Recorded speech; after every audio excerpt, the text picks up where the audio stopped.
entire life. I'm writing to divulge the biggest, most stupid mistake I've ever made. I've always been afraid to talk about how I felt my entire life. I've always been taught that sharing feelings is for the weak. Surfing the internet is something I do often nowadays, just to pass my time. And I've been reading all these stories and I'm inspired to share mine too. No one knows me here, and I've changed everyone else's name for the sake of my own privacy. About a year and a half ago, I divorced my ex-wife, Stina. I've always loved her and still do. She supported me throughout my days of struggle, and I found the more money I made, the easier life became for us. I buried myself in so much work that it became the reason for our divorce. We never really argued because I never spoke back to her. It was just her complaining about how we never spent time with each other, and I've always taken her for granted.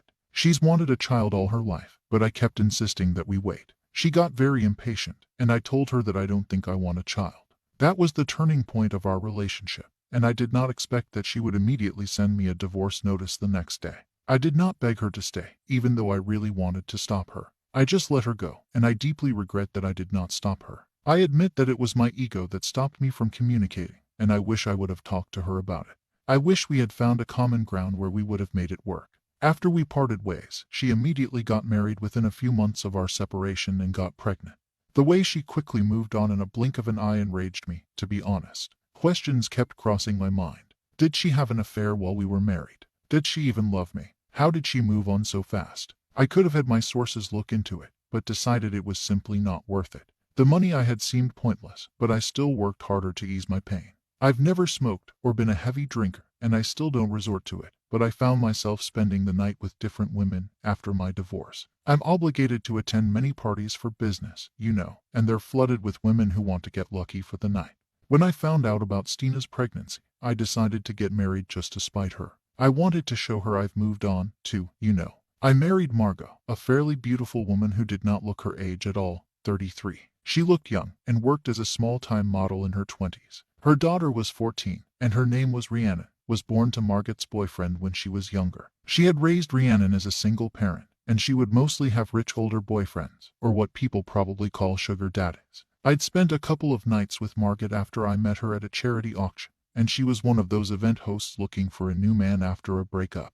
My marriage with Margot was bound by a few rules that I had made very clear to her. She was supposed to be a trophy wife who'd come with me to public events and act like we have a perfect functional family marriage. She did not want to work after getting married, so I told her she would have household duties then. I promised to give Rhiannon everything she needed, and I clarified that our marital relationship would only be physical, and we would be emotionally involved. I advised Margot to strictly abide by the rules if she and Rhiannon wanted to live at my house, and we did not have much time before the wedding to get to know each other. I tried to bond with her daughter, but she was not very interested, so I decided to go about my business and not bother her. Initially, everything was going according to plan. Stina called and congratulated me on getting hitched. I knew her for so many years, so I could tell the pain in her voice while congratulating me. I got exactly what I wanted, but I was not satisfied like I thought I would be. I took Margot out to all my business-related events, and she was always the center of attention. She glowed even more with the stunning jewelry I gave her,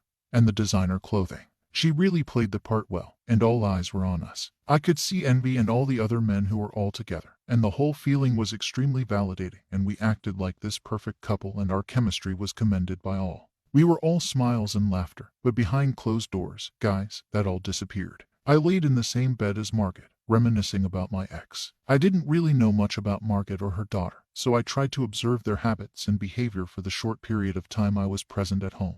Margot wasn't really the best at cleaning. She's an awful cook, so I hired a chef, a 50-year-old female who was responsible for cooking only. Their spare time was spent on social media applications, making short videos and reels, and taking pictures. If they weren't making a video for social media, then they were most probably scrolling. They were phone addicts. Rhiannon would come home late after school, and Margot and Rhiannon would often go shopping. When they got comfortable, they started throwing parties at my house, too. I didn't really say much, but their presence annoyed me. I slowly started spending more time at the office, and I came home only to have dinner and go to sleep. One thing I noticed in particular was that they often spent their time watching these pseudo-feminism content. I mean, I'm all for gender equality, but the videos they watched promoted hatred of men. They encouraged women to see all men as sexual predators and misogynists. I was at home for one of their parties, too, and most of their conversations involved hatred from men. The women would make disgusting jokes about their husband and just laugh out loud, and they would also share their cheating stories. I didn't like interacting much with the mother-daughter duo, but one day I got into a heated argument about the ideologies of the videos they were watching, what they promoted. The very next day I saw the things had been thrown and broken around the house. Margot justified herself that it was to show her anger, because men would not listen to women's voices otherwise. She started screaming at the top of her lungs, and I had to raise my voice above hers to get my message across. I told her that I don't care about her anger or her voice, and that I wanted the mess cleaned up before I got home.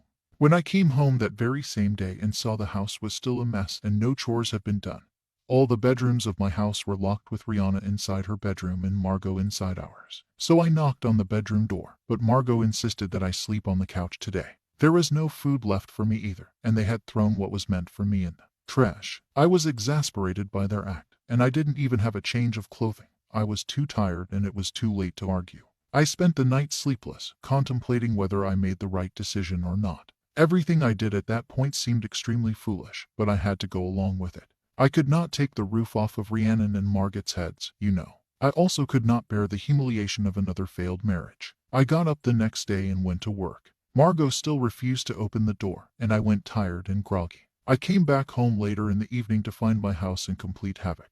None of the chores were done. There was a weird, unbearable smell, and there was nothing to eat. They told the cook to only cook for 2 and 8 before I arrived. I demanded an explanation from Margot, and she just sat on the couch and pretended she couldn't hear me. Rhiannon told me that I needed to do the chores and that I could not force her mother to clean for me when it was clearly my home.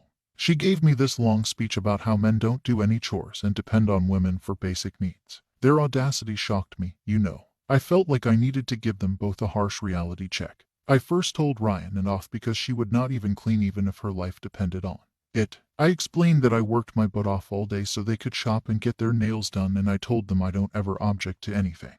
All I want is for Margot to keep the house clean. I made it clear that if they had a problem with it, they were free to leave. I went to my bedroom and I went to sleep. After work the following day, I found that the locks on my house had been changed. That's right, Margot would not let me come inside my own home.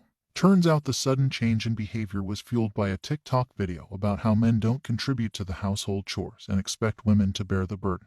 They followed a movement that kicks men out when they refuse to comply. They shouted out the window that they needed no men in their lives, and they threw my stuff out. I could see that Rhiannon was recording the whole thing, and all the neighbors were watching. The whole situation was so embarrassing.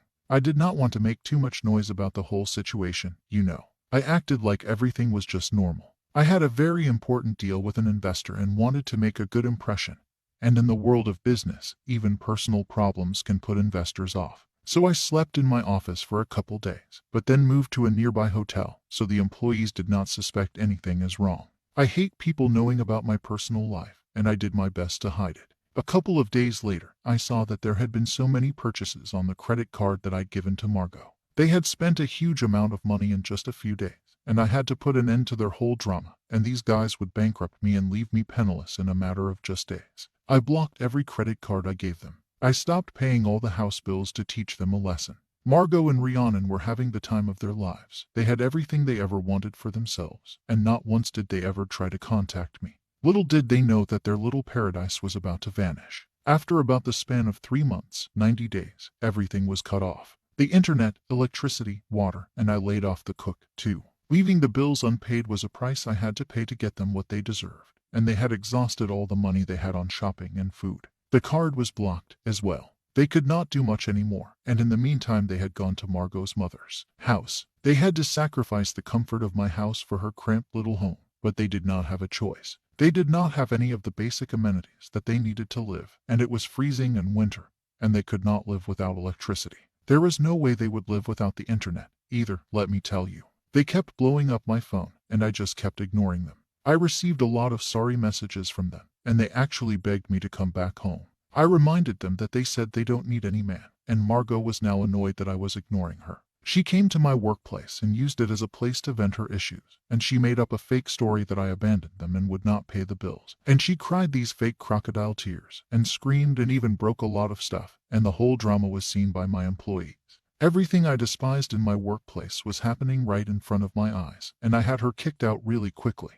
But the damage was done to my reputation, and she told everybody that I was abusive. My investor, who by the way is a woman, said I was disgusting and refused to invest. My employees did not see me in the same light anymore, and my female employees felt uncomfortable around me. My personal mistakes had started impacting my business too. I didn't want to make Margot's bull crap any longer. I couldn't take it. I immediately knew what needed to be done, and I need to cut this toxic woman off completely. At first I could not stand the idea of another divorce, but she keeps revealing her true intentions, and it keeps getting worse. I spoke to my attorney, 35-year-old male, and I elaborated on everything that happened, telling him all the details. After hours of detailed discussion, we sent her a notice, complemented by divorce papers, and I just hope Margot and her daughter leave my life once and for all after this. I'm a little afraid of the drama that's yet to come, and I should have at least gotten to know her before I got married. The whole thing is obviously going to leave a permanent scar on my life, and I have not been able to focus as much on the business lately.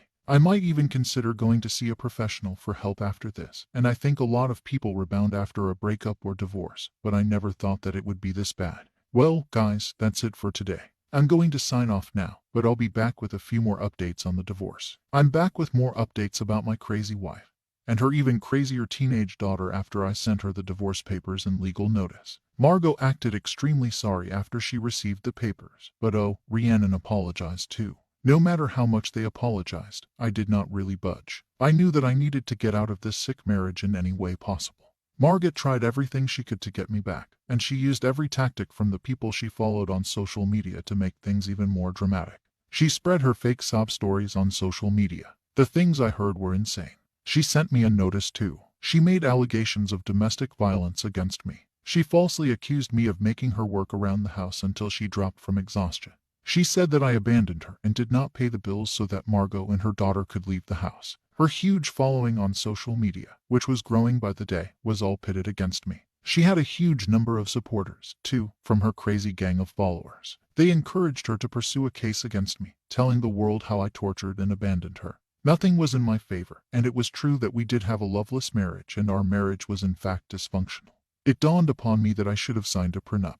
Oh boy, it was too late for all that now. She had scars, she had bruises, and I told the court it wasn't me who did it. Well, the scars turned out to be old. She had caused the bruises herself at the time, and she kicked me out to falsely accuse me. She proved that I had not paid the bills to compel them to live without any amenities. She claimed that I had forced her to be a housewife, and then later refused to pay for her and blocked her cards. I was my own undoing. Margot twisted every step I had taken for her own advantage, and things have gotten worse for me. She demanded the house, a huge amount in alimony, and I had to go in for domestic violence. The neighbors testified against me and said there was a lot of noise coming from my house. Obviously from when Margot was breaking stuff and screaming, and they said I was screaming at Margot and it was an ugly fight. Margot was the one who caused it, but all fingers were pointing at me. Margot claimed she kicked me out because she felt unsafe, and everything that happened was now public.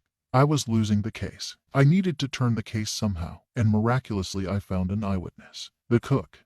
That's right. The cook I hired saw Margot cause the bruises to herself, and she overheard the mother-daughter duo discussing their plan to make my house and money theirs. She was willing to testify in court. My living room had camera footage of her breaking things and me sleeping on the couch, and sadly it didn't have audio, though. Rhiannon had put the video of me being kicked out on her page, and I used this as evidence, too. Most of my evidence was half-baked, but thing to go on.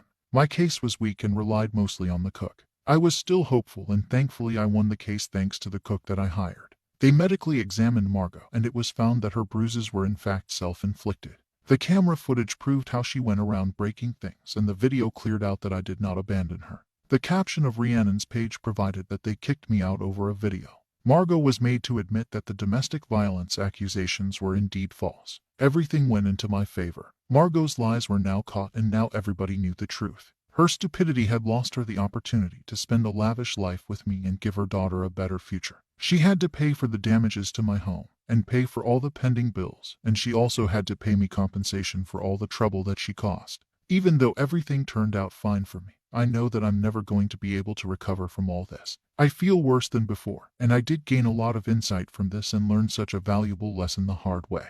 But the damage done to my reputation, well, it's irreversible. And even Stina probably knows about the whole incident by now. I've decided to try to move on from this, but this could take a while, and I've decided to give myself more time to reconnect with my hobbies and my old friends. I hope it goes well for me. Update number 2. Hey guys, I'd like to start off by saying thank you to all those who commented in support of me. I really appreciate it since I don't really have many people to talk to. The whole interaction really helped me ease the burden of my feelings in the era of cancel culture. I really have to have a good reputation or else nobody's going to work with me or even with me. A lot of you asked why I did not just hire a maid to avoid conflict.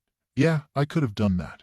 But I strongly feel that it's important to give somebody a purpose. I mean, Rhiannon went to school, but I could not let Margot just sit around all day and spend my money. She needed to have something to do, and the busier she was, the more she'd be out of my business. The allegations of domestic violence did not just have an impact on me personally. A lot of people debated whether I was actually abusive. After all, it was my second divorce and I did get married hastily. A few people quit after hearing the drama, while others were extremely supportive of me and could not believe the lies that Margot had spread. I thought it would be the end of Margot and Rhiannon, once and for all, and I had gotten rid of all the drama in my life. Oh boy. Margot had spread that I bought out the lawyers, and she said that she was forced to do a medical examination that gave fake results and that it was self-inflicted was a lie. That's obviously not how it works, but a lot of dumb people believed her, and her group of fake people just decided to make my life a living hell. They started finding different ways to harass me, like throwing eggs at my house, blowing up my phone with hate messages, and they even started calling up my work number and emails. No one did all this up front. They always kept themselves hidden. I could not do much, except take help from the police. It all stopped after a while, but Margot had somehow managed to get more people on her side than ever before. My stakeholders were not happy, as the product my business was producing was mostly used by women. Margot had even given an interview for the local newspaper, which got published. The whole article had fake and utter bullcrap, and I needed to do something about the lies that she was telling everyone about me. I headed to my lawyer again to deal with this stupid jerk of a woman. He said that, well, we could drag her to court for defamation, and I proved that she was spreading these false accusations and stories just to defame me and show the video she posted against me. I had complained about how I was being harassed by many women over this, and I obviously won the case, because she was in fact openly doing all this, and she could not prove me wrong. Now, she had to pay me more compensation, or she would go to jail. I told her to back off, and that we could keep doing this or she could keep the money to herself and we could go our separate ways and live in peace. People still would not believe me, and everyone thought I'm just winning cases because of the quote power of money. I was labeled with a wife abuser tag, who misuses his power. Things were definitely not going in my favor, and I was not really able to focus on the business, and it was going downhill. Of course, what was done was done. No one could fix the damage that was done to my reputation, and I just had to wait until everyone forgot about the whole ordeal. I know who I am and I know what I stand for. I still managed to make a lot of people be quiet and not let the rumors travel so far that I became a sensation. Thankfully, it did not affect my business so much because I've been very good at keeping my life private. My work speaks for itself, and hopefully this is the last I hear of Margot, Rhiannon, and their antics. Updates 3. It's not over yet. Hello again. I'm back with another update on my ex-wife Margot, and I did not really directly hear from the mother and daughter again, but they still continued with their false stories to other people that they met. The whole drama was old and people actually just moved on. Everything's slowly back to normal, and I don't really pay much heed to my assistant Jenna, but one time in particular she updated me about Margot. I intently listened to her, and Margot had been caught with one of her friend's husbands. The whole thing escalated into a huge drama. Margot would often find herself being the second woman in many marriages. She didn't really care, though. She just wanted to spend the night with rich people and wanted to be taken out to dinners and given expensive gifts. Most of her sugar daddies were married and looking for sex cabbaits. Now that her little secret was out, everything was condemned.